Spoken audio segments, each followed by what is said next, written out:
Physician assistants can play a key role in developing countries by providing needed healthcare services and education.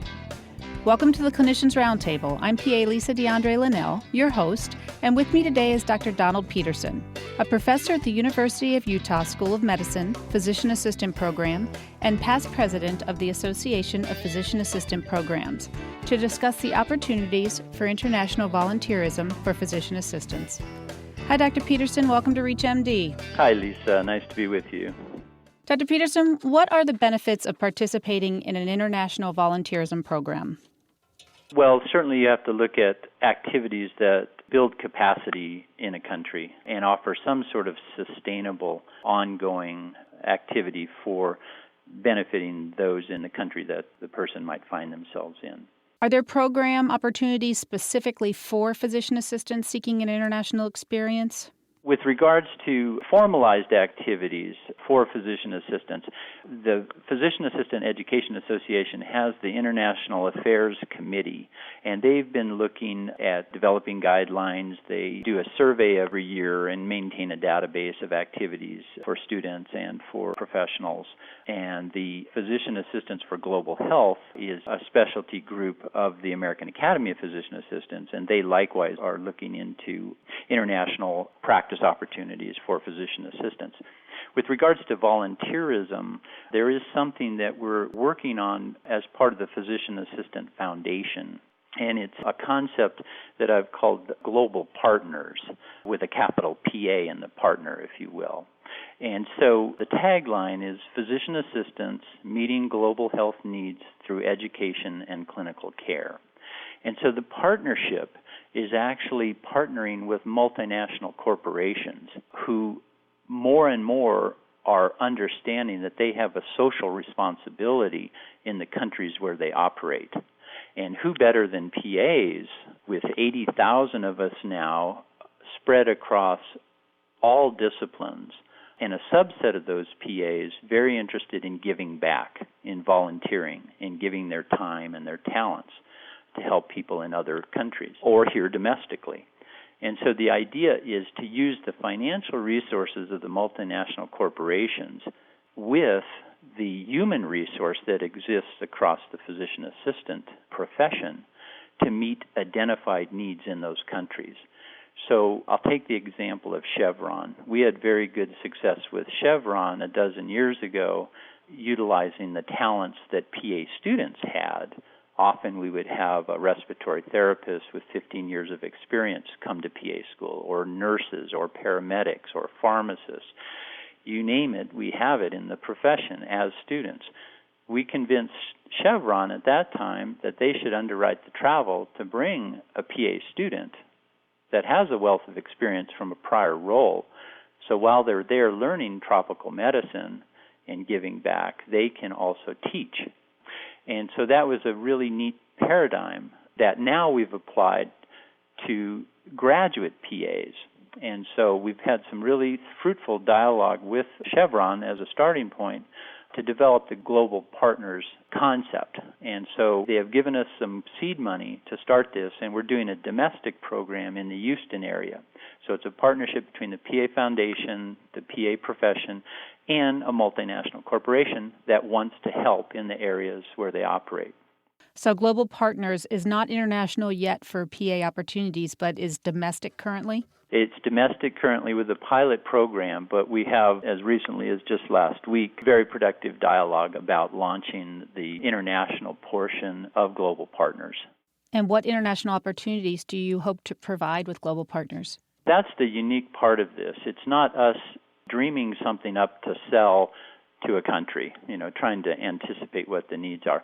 It's the companies that are operating in these countries that have a very good idea through their community engagement departments what the social needs are, what the healthcare needs are, what the environmental needs are.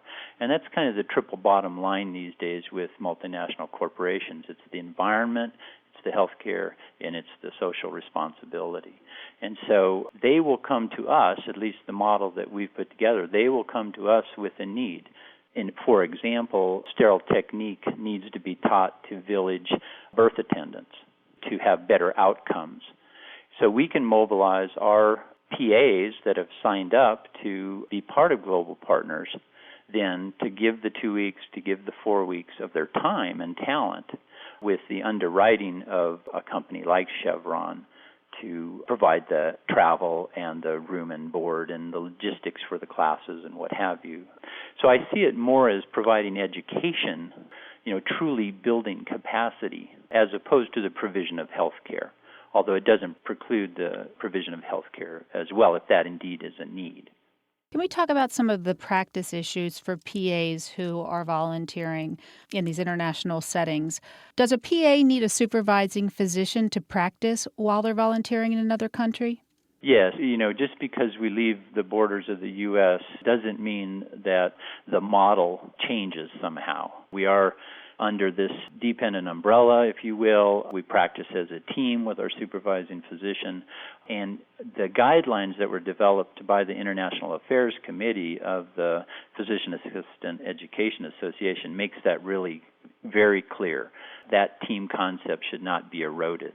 And so, again, just like the U.S., that supervising physician may not be at the same practice location, but indeed needs to be available via telecommunications for that PA if there is a need for that. What about malpractice insurance? Is this an issue when you volunteer? My experience has been primarily in less developed countries, and that really is not a concept that we need to worry about. In fact, we've had trouble even trying to find a carrier that would provide any sort of malpractice coverage to a site in a less developed or resource-poor country. If you're just joining us, you're listening to the Clinicians Roundtable on ReachMD XM 160, the channel for medical professionals. I'm PA Lisa Dandrea Lenell, and I'm speaking with Dr. Donald Pedersen, a professor at the University of Utah School of Medicine Physician Assistant Program and past president of the Association of Physician Assistant Programs. We are discussing physician assistant opportunities for international volunteerism. Dr. Pedersen, what countries are the most common places for PAs to volunteer? Well, I'm not sure I can answer that in terms of the most common. I can share with you an experience I had after the 2004 tsunami. I was having a difficult time, trying to connect with a relief agency. But fortunately, we had a network of friends through our international elective that we have in Thailand, and I did ask that they set something up for me, so I did go over about a week after the event and volunteer in southern Thailand above Phuket, about 130 kilometers above Phuket in the Khao Lak area after the aftermath, and thinking I was going to be involved with survivors or outbreaks, malaria and so on and so forth. But indeed, the Thai Ministry of Public Health did such a good job. There were no outbreaks, and, a week or 10 days after the event, all the emergent cases were taken care of. And so I was asked to help with the bodies, and so I got involved at the makeshift morgue in a Buddhist temple at Wat Yan Yao and worked there for 3 weeks, actually doing forensic work. And it was quite a remarkable experience, helping the Thai military with a couple of volunteer doctors that happened to find their way there. But we were involved taking ribs out of bodies for DNA analysis because it became very important because the Thai government decided to give each family that had lost a loved one $1,000. So the DNA match became very important.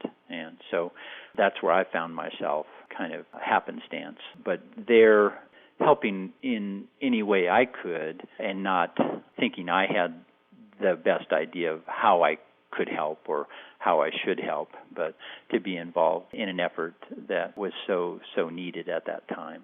And where did you live during your stay? I was about 10 minutes away from the temple in an older hotel, but a lot of the volunteers were actually in a tent city as well, close by to the temple.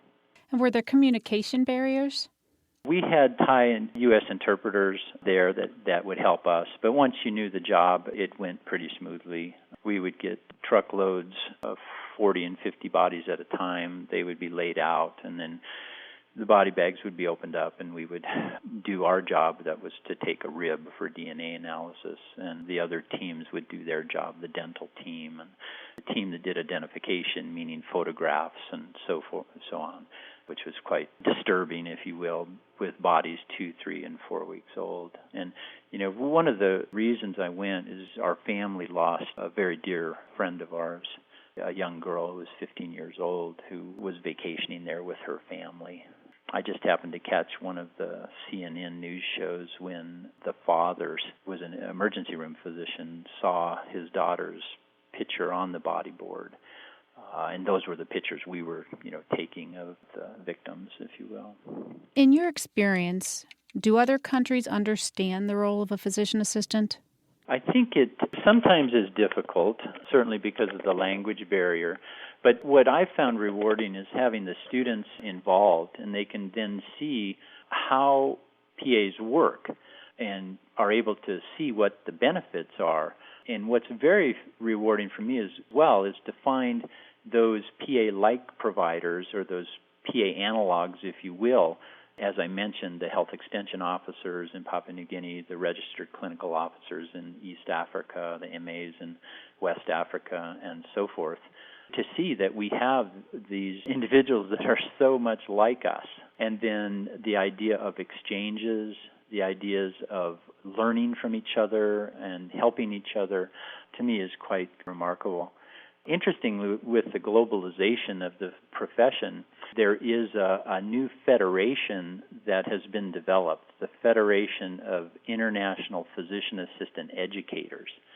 And at the last, three or four conferences, national AAPA conferences and PAEA conferences, we've had delegations from various countries.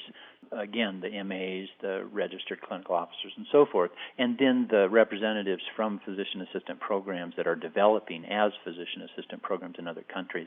And this group has decided to develop this federation that wouldn't be connected with the academy or with PAEA, but it would be on its own as a global collection of educators that are producing this type of provider that extends the reach of the physician, that works in the rural areas, works where the doctors perhaps won't go or aren't going. And to me, that is really, really exciting. They have a conference planned in September in South Africa, so we'll have representatives from the U.S., the UK, Australia.